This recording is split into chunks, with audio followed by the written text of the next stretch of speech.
Okay, good. Hello, good evening. We are presenting our project OHANDA 1. When I say we, it's me, Juergen from Berlin, Germany. Tuomo from Finland. And Julian from Denmark. Yeah, OHANDA 1 is a utopian project about a semi-submerged ocean vessel, which is supposed to be zero emission at some point. Hopefully, the sooner the better. But it's also just a big dream about something that doesn't exist, a sailing boat for a lot of people that can serve as a whatever we want it to be, just as a projection of our dreams. What's on the practical side, the idea is a bit inspired by what's called a swath, a ship that has a semi-submerged hull, or two of them. And the problem is that normal ships have to go up and down waves, which creates some issues. Some people get seasick, for example. And also it's not so energy efficient because you have to push the water away from you, and you go up and down, and it's much cleverer to just let the waves pass between the hull and the deck. And that's basically the idea of the swath design, but it also means that the distance between the deck and the hull must be at least as high as the usual waves you are expecting, or better, a bit higher maybe. So yeah, that's the idea. And then at some point we started to dream about this idea of this zero-emission vessel. And it also has its roots in the open source hardware movement, which we all kind of were participating in. We are open source enthusiasts for many years, and we were trying to shift the paradigms of free software and free software licenses towards hardware. And we learned a lot why it doesn't work so easily. But still, we think it's a good idea and something to keep up for. And the vision of this crazy ship, OHANDA 1, is also a prototype, or should become a prototype, for this idea of how to open source engineering work, which other people have done before, but we think it's very interesting. And the ship, as we imagine it, is not a typical cruising ship with slot machines and shopping malls and entertainment centers, basically distracting you from where you are. But we rather think of it as maybe a swimming conference space, or space for collaboration, a space where we cook together, we live together, an utopian something, island somewhere on the way between here and who knows where. And it's inspired by speculative design and dreaming big. And other people have done it before. This is about 100 years ago, where somebody already thought it would be good to cross the channel between Britain and France, and without people getting seasick. And he was trying to build this ship that had a swinging cabin with hydraulics and without computer technology. He failed. But failing is part of the game, so it's fine. And other example for utopian design, I don't know if you know the sea base in Berlin. The story says it's a spaceship that crashed into the city, and the TV tower of Berlin is just the antenna, and there's lots of fragments of the spaceship, and the mission is to reconstruct the future and to reinvent the spaceship, or re-explore the spaceship, and then to take off. And the idea goes way beyond computer. People have been thinking about what clothes you need to wear when you travel a long time on a spaceship, or what games you could play for years and years when you travel between the stars. And we all really like this idea of dreaming into the situation and then setting the frame in many dimensions and not only technology. Yeah, and then thinking big, I was at CERN, and we have something like ISS in space, and these are all massive structures, and you think, well, okay, but 70% of the planet is covered with water, and what do we have there? And so we were raising the question, why not build something crazy for the sea? Yeah, and at some point, people said, well, but that doesn't work, and and you start thinking, does it work, doesn't it work? And then we started prototyping, first way to the hardware shop, buy some plumbing tubes, and then glue them together. This was a very nice first version of the shiplet that as we imagined it. Then came a second one, more plums, but this one already has all the active technologies in the central tube. Then we built a small basin in the basement of my friend Dirk, who you see on this picture, and we made a funny picture. Then we put some electronics there and tried to balance this with balloons and the tubes and with some valves and all that, and added some servos that we might need for the flapping. And we put a stone there and tried to then stop it from shaking and keep it stable in the water. And that all looked very good, so we thought, maybe we should go to the next iteration of the prototype. And then we started to actually build what we call the shiplet. It's a 1:100 scale model of our imaginary ship. And this step also was necessary because you cannot really simulate what we wanted to find out in a basin without waves and wind. So we wanted to go into some open waters. So we had to, practically we built an RC model with some computers in it. And to keep it stable, we have flaps like an airplane, but also ballast tanks. And for the balancing, we are playing with air and water in the tubes, and we use these rocket balloons in these tubes to pull them, to put air into them or water. And then, as it is an RC model, we can move the rudder. Yeah. And here you see a nice slow motion version where we are testing the gyro and the flaps and just to see what's happening when we shake it. And we can also rotate the sails. And then we went to a first test drive, and sometimes it works better than other times. There's still a lot to do with it, but it's funny. It moves up and down. It shakes, and we are not there yet, but we are on our way. We were experiencing mainly a problem with measuring the height, because we were using an ultrasonic sensor for that, but it's so close to the water, and when we drive, the water surface gets so chaotic that the ultrasonic sensor thinks something, but not exactly what height it is. So now we are trying to use pressure measurement with piezos and see how that goes. This is a demonstration of the flaps, like really testing how heavy we can shake the shiplet to work well.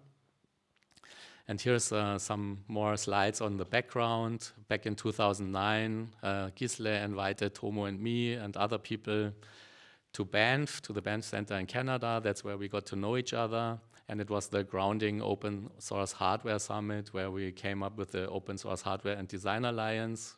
And here you can see the slide where we had this idea of shifting the 4 freedoms from free software to hardware.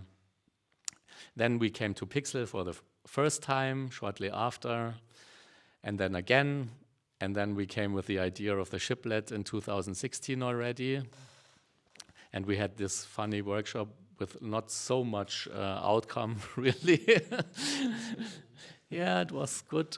But then it inspired us to continue and to go on with the project. Then at CERN, it was the first time we presented some futuristic design slides of it and tried to raise some money, but it failed. Then Tuomo presented it in Linz, in Austria, and now back in 2024, we are here in Piksel again, and we are still working on the prototype. But now it looks quite like a futuristic design project. And it's just another iteration in the process. And we are giving these workshops here. And we are trying actually to invite people to discuss with us several aspects of the whole project that we think is relevant. And the first one is self-sustaining systems, because you can think of the ship as a biosphere or something in that space. And you can ask yourself, like, how could you not influence your environment or very little and try to grow the things on the ship or whatever. I mean, whatever comes into your mind, however close you want to think about it. The second stream is like green tech. What materials do we use? How can we save energy here and there, and so on and so forth. The third one was quite interesting. In the workshop we had yesterday, we were discussing a lot about social life and co-life, like is it passengers and crew, or is it more a community approach? Who sets the rules, who executes them? I mean, there's a lot of questions you can ask. Those were the results. I made some sticky notes, yay! Design questions like, what should the vessel look like? What's the interior design?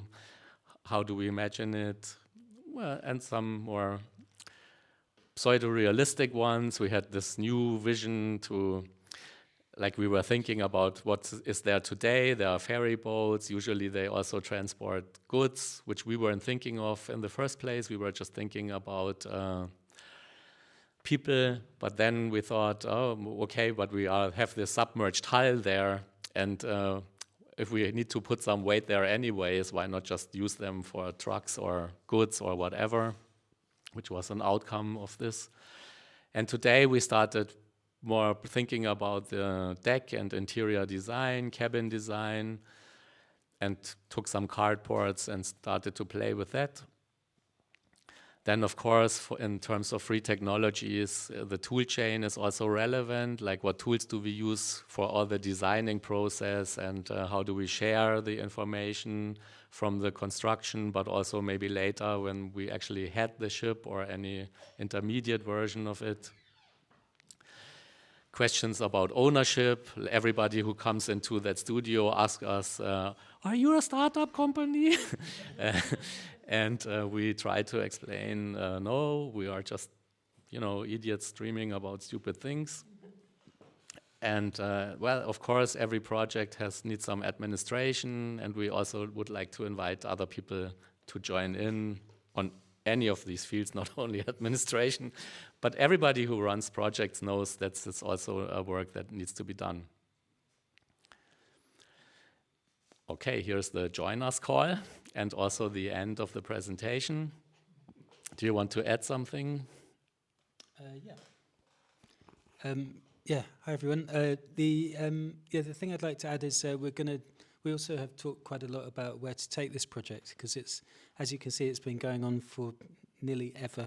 I think it's over a decade now. So, where does it go next? So we've got some ideas. We're going to. Tuomo has a culture house in Finland, and we are thinking about next year doing a kind of sea simulation workshop where we lock ourselves in a building for a week and see what it's like to, a bit like a Mars habitation kind of retreat, but for the sea on an island in the Skegon outside Helsinki. And the other thing we are looking at is building a small version of OHANDA 1, so a bit of a step up from the prototype that you see there, something that will actually carry people.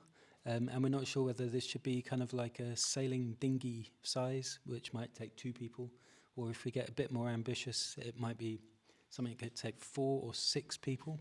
And I think that's going to involve quite a lot of welding in Tuomo's backyard in Finland. And the third project we're looking at doing is trying to get hold of some engineers and some maritime people, people who, naval architects, that kind of thing. This whole swath technology for the hulls is a kind of like breaking area of marine technology. You basically get this like high-speed, super stable, low energy platform. And so that's kind of novel and interesting, especially when you combine it with sailing, which has never really been done before. So we'd like to get some naval architects interested in that. And then the last one is we're going to try and get a like a sailing project up in the Baltic, which takes artists and scientists on very small residencies in a little sailing boat, a 35-foot sailing boat, between different cultural institutions in the Baltic and Nordic region, shall we say? Yeah. So those are our plans for the next decade. Yeah. Tuomo, you want to add something? Well, I would say shortly, because I showed some slide there. So this is also an invitation to participate in actions in southwest Finland. So we have this very nice old culture house now in our hands. 3 years been running their kind of gallery program, workshops for local people, but now gradually opening it up to the international audience. So I kind of want to welcome you. Join us there. We have plenty of space. We have full control it and start to gradually kind of improve the grounds of the place. There's a kind of makerspace. We don't have a residency as such yet, but we are working on that, and we have a pretty good accommodation facilities nearby. So just to locate that on a map, so it's in the southwest corner of Finland between Turku and Helsinki, so it's quite accessible from for instance, here. So please join us. It's called Kubu, Kulttuurista Björkboostad full name, but that's at kubu.fi you can find the info. So OHANDA 1 will have a definitely presence there and try to have a kind of a permanent display of the current state of the project there. So please, yep. That's the plan for the next 10 years of planning the grounds there. So. Yeah, last but not least, do you have any questions or comments? Please. Maybe you talk into the microphone. So I had a discussion with some friends once about open hardware and if it would be possible to have open hardware cars. And I was, of course, advocating that yes, it would be possible. But one strongest point that they made against it was with like safety and standards and all sorts of these things. So I was just wondering if you have any ideas or answers to that, so I can share them back to my friends.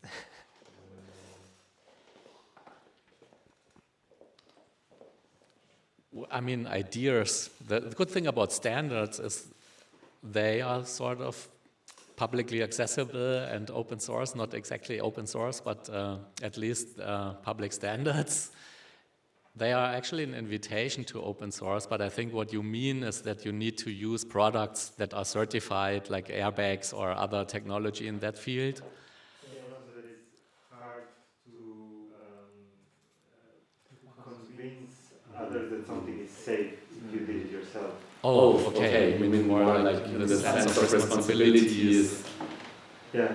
So you can write software and say you can use it at your own risk, but if for a car that would be maybe a good idea. Yeah, but I think that's not then that's mixing two different topics. I think because open source does not necessarily mean that it's not certified, for example. So you can many of the things are like before the patent craziness went on, lots of engineering basically was open source. I mean, that people were sharing the designs, and then, like, let's say, a simple electric engine is pretty much open source. Everybody can build it. And so I think one shouldn't mix the two things, and certification is possible for open source hardware, I would say, absolutely. But there's this question about maybe manufacturing liability, like who is responsible if something fails. Yeah, that can become a complex topic. If you just print a car with your 3D printer, it's probably you, the one who built it, and maybe you may not use it on public streets. But of course, there are many fields that feel like, okay, that's a unsolvable problem and it will never work or something like this. But actually, we are trying not to think about it too much for our project and just go ahead and see how it goes. Yeah, of course, if you're making a commercial product, you have to do the same compliance work anyway. I mean, the issue, when you think of open source, you kind of think of like a very small scale. But, you know, a lot of open source, even in software, is kind of industrial scale. And it's not, and so if you're working at an industrial scale, making an industrial product, then of course you need to be compliant and be certified and all the rest of it. But that's more of a, it's more of a business case question, really. It's like, you know, how do you fund that or pay for that? Yeah.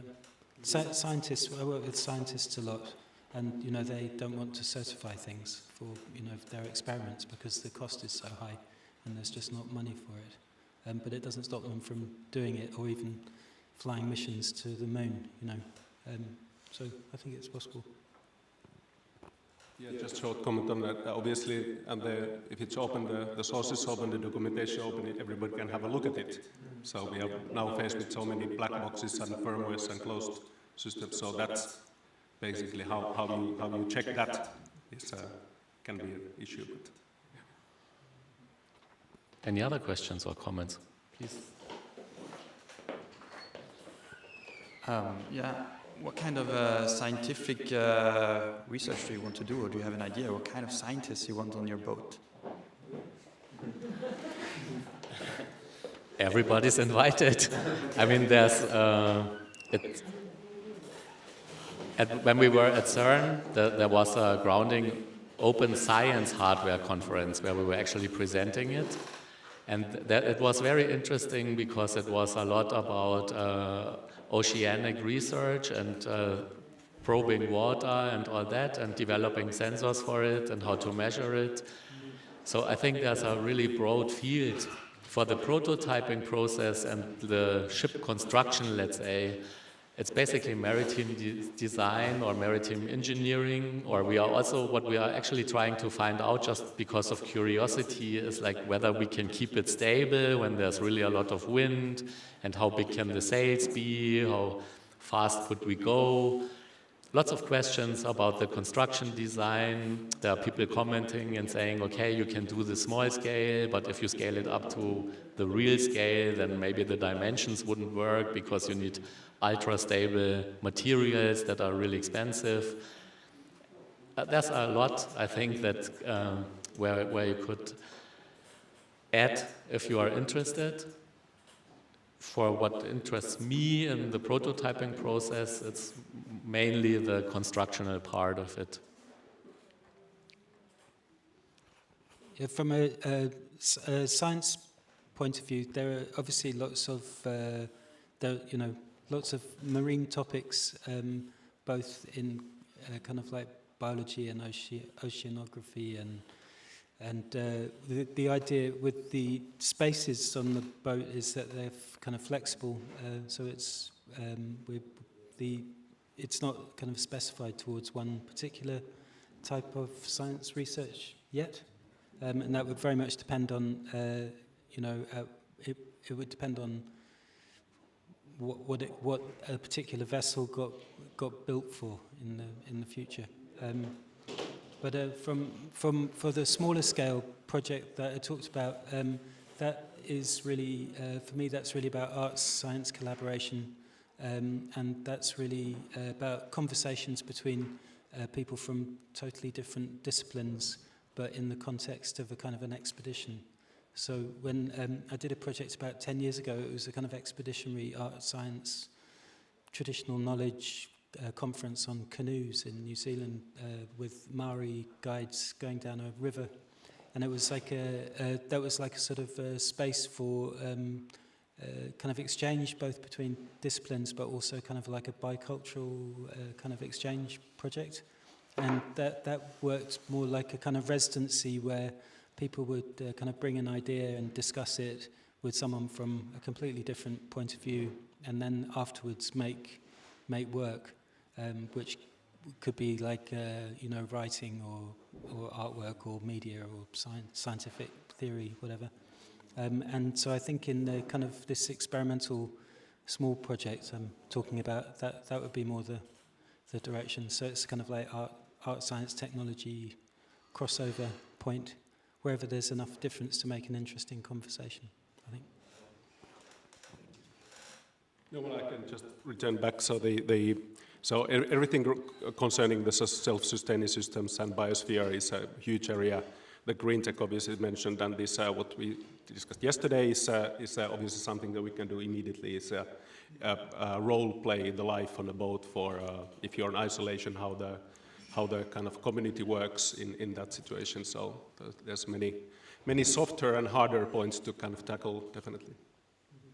Yeah, to add to that, at the moment everybody's looking into the space, and the idea of a Mars mission inspires then people to think about biospheres and stuff like that, and also we want a bit to counteract to that and say, okay, 70% of the planet is water, we don't know a shit about it, why go there and not just stay on the planet? And you can do the same, you can ask the same questions pretty much, besides the different gravity and maybe a lack of atmosphere, but what? There's cosmic rays as well. Yeah, but that maybe isn't too bad from what I understand. Pretty bad on Mars. Yes. Well, but you know, so we don't have to, but if, I mean, a bit what we are trying also is to play with these big topics, and that's part of the show. But seriously, why not raise the interest for something other than that? You know, other questions, or yeah, please use the mic.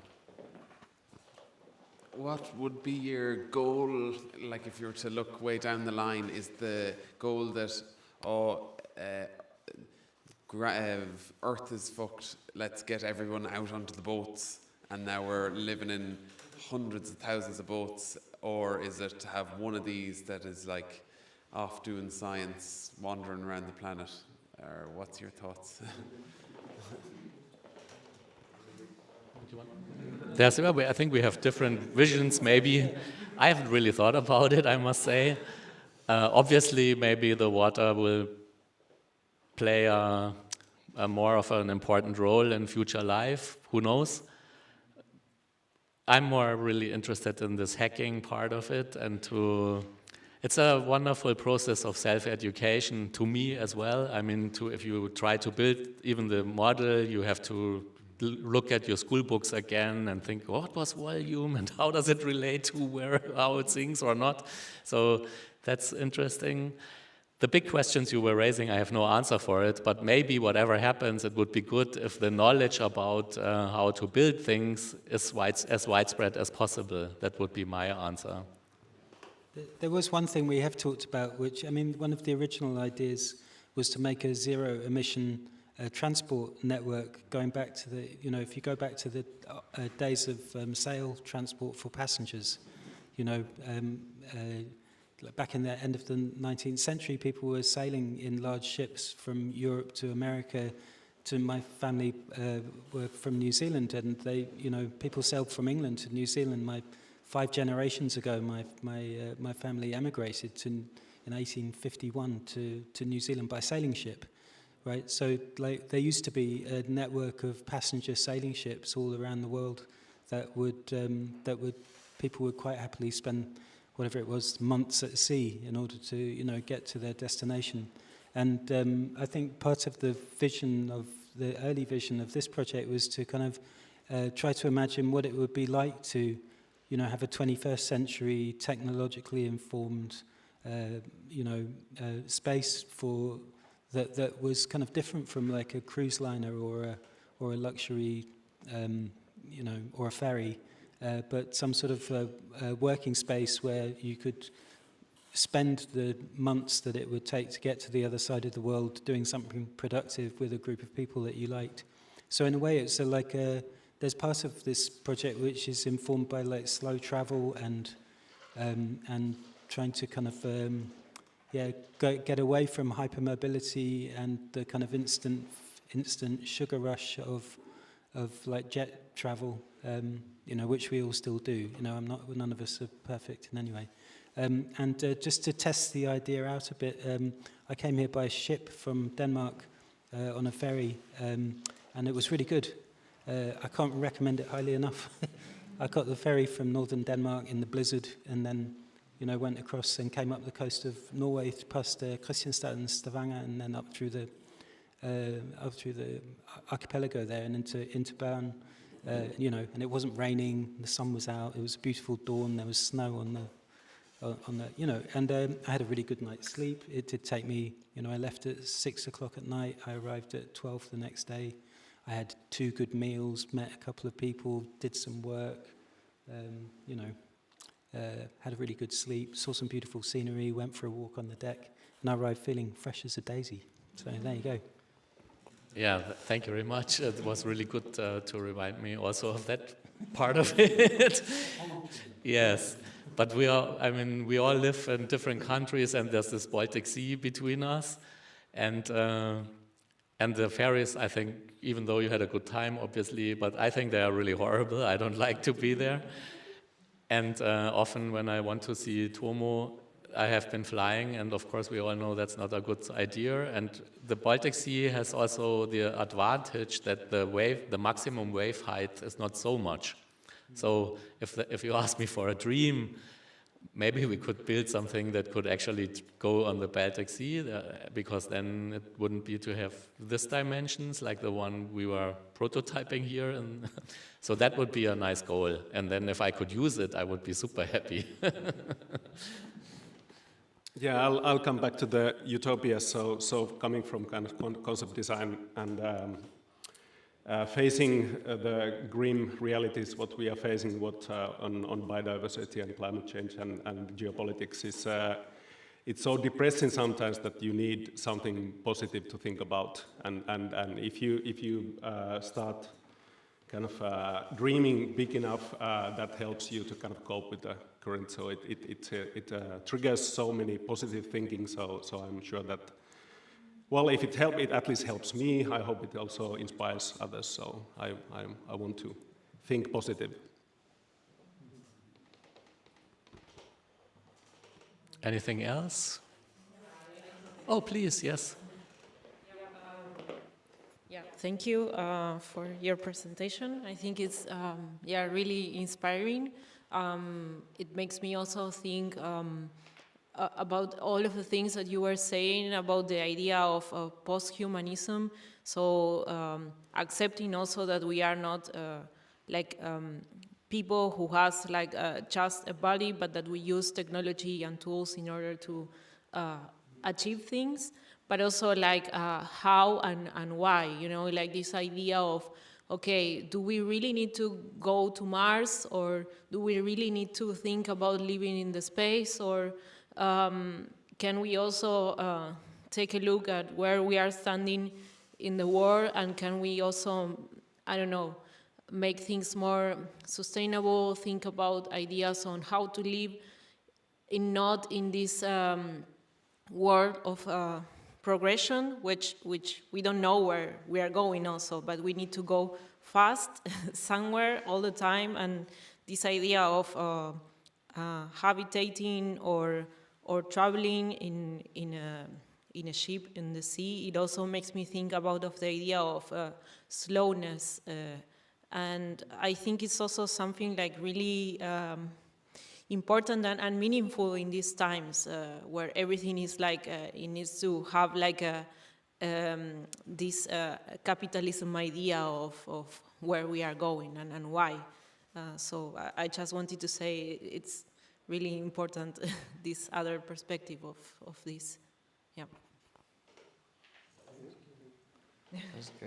This is from way before, Lars, what you said about the open source cars. I was thinking, because I had similar conversations about and I mean, in a way I feel like that question is a kind of failure of imagination in terms of what it, even what it means to standardize, because the ability of a very wide and open community to test, and to, check for things, if it's, I mean, it's because I thought my friend, I don't remember which, maybe like somebody knows like which car company it was, but basically there was this huge like failure of their airbag system.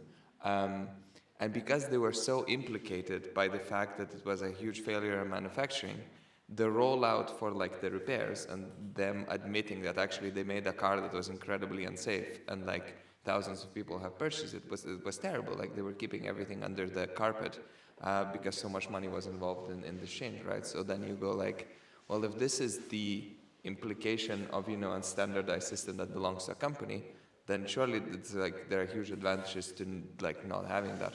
So I think it's also like when people ask that question, it's like you're, in a way, it's like your imagination is also in the wrong place. Like you're, you know, it's like there are things that this affords that you are not imagining. But yeah, that's just optimism.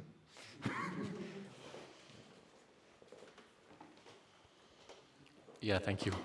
Maybe just to comment on what you were saying, the question of time was one of the first topics we were talking about. Like, how do we relate to time? Because we have this notion of wasting time, which is, I think, wonderful idea how you waste time. I have no idea how to do that, to waste my time, but whatever. Yeah, and then you have quality time, time like this, time that, and it's also individual. I mean, I would say like contemplation is a wonderful way to use time. Consumption, well, yeah, sometimes if it's fun or if you really experience something new, oh, great, maybe. But there's lots of things in between and ways to do.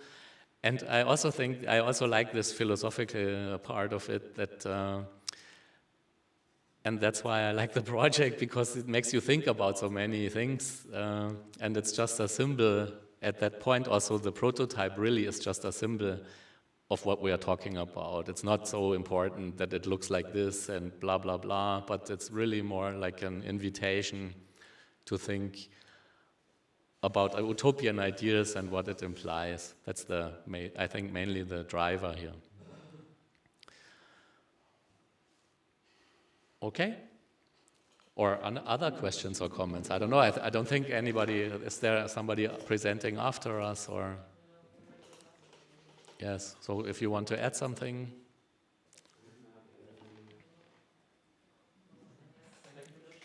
Okay.